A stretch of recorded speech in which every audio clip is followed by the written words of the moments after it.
Hello innovators, and welcome back to another weekly review where I'm looking back into what happened last week on my mission to empower 1 million people to innovate. So I hope you have seen all the daily videos or other videos I've done, but let's get into it. So what happened in week number 12? In week number 12, I did as usual 3 podcasts.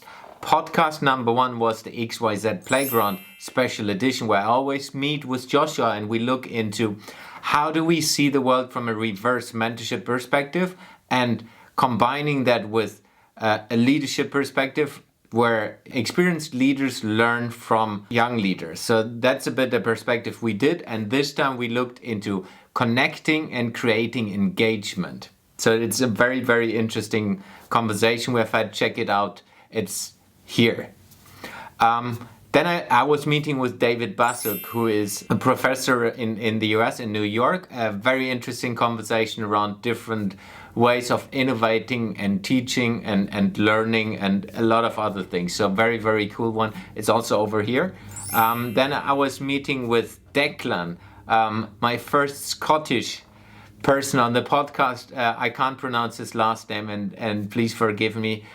So I just call him Deck. Really cool conversation, really cool guy, working with a lot of startups, working with a lot of innovative topics. Check it out, it's also over here. What happened as well? So a really, really cool video with Stephen Brooks again, where I helped Stephen Brooks to build an online store where we basically use the applied innovation coaching framework publicly, where we share off what's going on and how he's basically building the online course going forward. That's a really interesting video. Check it out. It's over here. Then, of course, we did a fuck up night. The second version, volume 2 of the fuck up night, where Seth was sharing his story and Verna sharing his story. It's really, really cool conversations, really interesting stories, and a lot of learnings for a lot of entrepreneurs who have joined.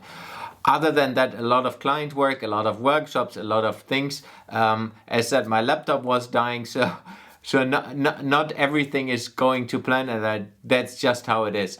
I'm still in need of a lot of testimonials. That's the way how I measure to get towards the 1 million people. So if you get inspired, if you think I help you to innovate, by watching my videos, by watching my content, by engaging with me, please give me a review. You find the possibility for giving me a review on the 1millioninnovateurs.com. That's it for today. See you again in week review number 16.